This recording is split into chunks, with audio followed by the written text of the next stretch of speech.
Tonight's story is about a girls' hostel where students go in, but their shadows never come back out. The Haunting of Room 309. Rain hammered against the old brick walls of Hillside Women's Hostel, the kind of steady, relentless downpour that made the whole building feel alive, breathing, groaning, settling into itself.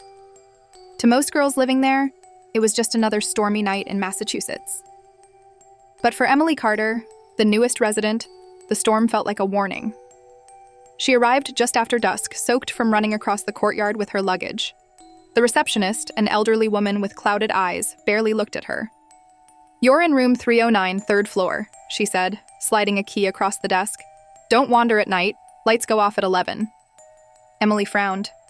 "Why? Safety rules?" The woman's lips twitched into something that wasn't quite a smile. "No, not safety, just rules."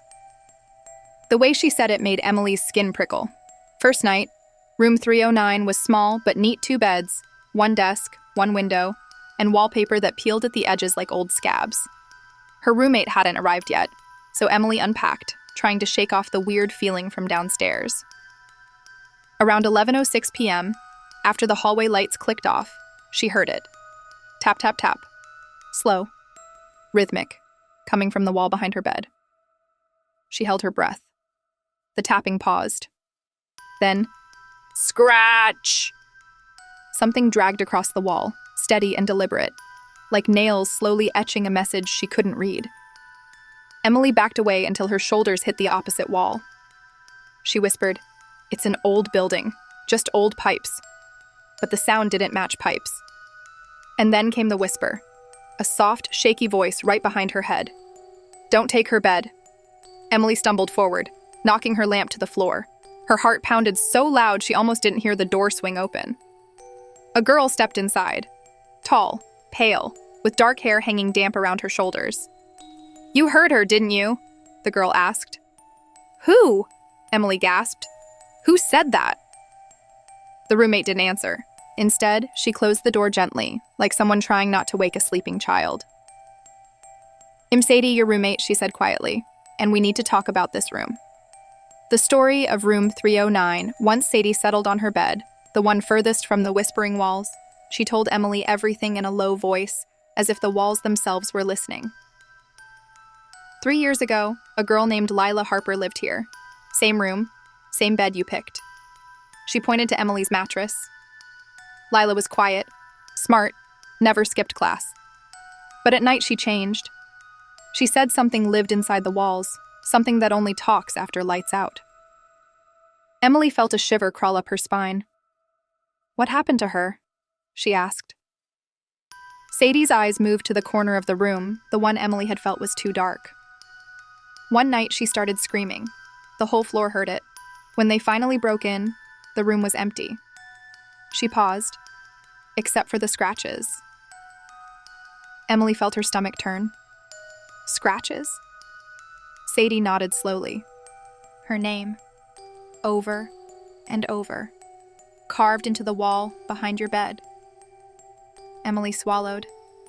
"And you still sleep here?" "Not by choice," Sadie whispered. "The hostel never closes rooms. They just assign new girls and hope they don't notice." Emily stared at the darkness pooling in the corner. Did anyone else hear her? The whisper? Sadie's voice dropped to almost nothing. "Everyone hears her. Night 2. Emily told herself she wouldn't be afraid. She kept her lamp on, though the hallway lights went off right on time. 10:04 p.m., the room turned colder. The air felt thicker, like she was breathing water instead of air. 10:09 p.m., the wall behind her bed trembled softly. Tap, tap, tap. Emily froze. "Scratch!" She squeezed her eyes shut. Then the whisper came again, clearer this time. "Get out before she comes." Emily bolted upright. "Sadie, wake up!" But Sadie didn't move. Emily shook her. Nothing. And then she noticed Sadie's face, her eyes wide open, but completely white, like she wasn't seeing anything at all. "Sadie?" Emily whispered. Sadie lifted a shaking hand and pointed at the dark corner. Emily turned slowly. A girl stood there, soaked hair, hospital gown, bare feet dripping onto the wooden floor. Her head tilted unnaturally far to one side. Her neck looked broken. Emily stumbled backward, but the girl stepped closer. Her lips didn't move, but Emily heard her voice inside her skull. "Why are you in my bed?" Emily gasped. "Lila?" The ghost girl's mouth twitched into a jagged smile. "She warned you." Then the lights flickered once, twice, and went out completely. Darkness swallowed them. Sadie screamed, and the room erupted in noise, scratching on all four walls, banging from inside the closet, footsteps racing toward them from above and below. Emily grabbed Sadie by the arm. "We have to run!" They burst out of the room just as the door slammed behind them so hard the hallway shook. Seeking help, they ran straight to the receptionist's desk. The old woman didn't look surprised. "I told you not to wander," she said. Emily shouted. "There's a girl inside that room. She's going to hurt someone." The receptionist sighed. "Lila doesn't hurt anyone. She just wants her room to herself." "That doesn't help," Emily cried. "Why is she still there? Why hasn't anyone—" "Because this building is older than its ghosts," the woman interrupted. "And some spirits don't leave just because we want them to." Sadie stepped forward. "What do we do?" The woman hesitated, then slid a small brass key across the counter. "This opens room 312. You both can stay there tonight. Do not go back to 309, no matter what you hear." Emily grabbed the key. "Thank you." But as they turned to go, the receptionist added, "Don't open the window. Room 312. It looked normal, safe, a plain, quiet room. But the moment they locked the door, Emily collapsed onto the bed, lungs still tight with fear. "Sadie," she whispered, "why didn't you tell me she actually shows up?" Sadie stared at the floor. "I didn't want you to think I was crazy." Emily almost laughed. "Well, now we both are." Sadie didn't smile. Instead, she whispered, "Emily, I wasn't asleep in 309. Emily stopped. "What?" "I couldn't move. Something was holding me down. Something was inside my head." Emily's heart thumped painfully. What did it say? Sadie lifted trembling eyes. "It said she's coming for you, not me." The room suddenly felt 20 degrees colder. Before Emily could respond, something tapped on the window behind them. Tap, tap, tap. Emily grabbed Sadie's hand. "No." The receptionist said not to open. "I'm not opening it," Sadie whispered. But the tapping grew louder. Tap, tap, tap, then scratch! The exact same sound from room 309.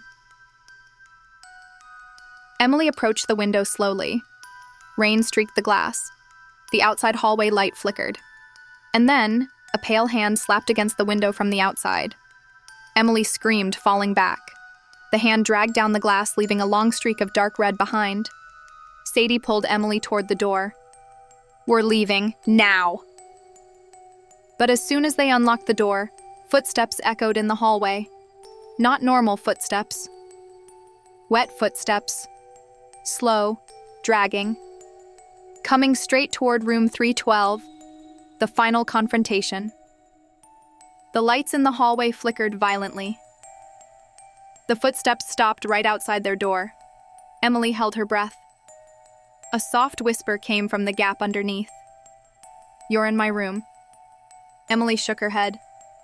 "This isn't your room." A long, rattling breath.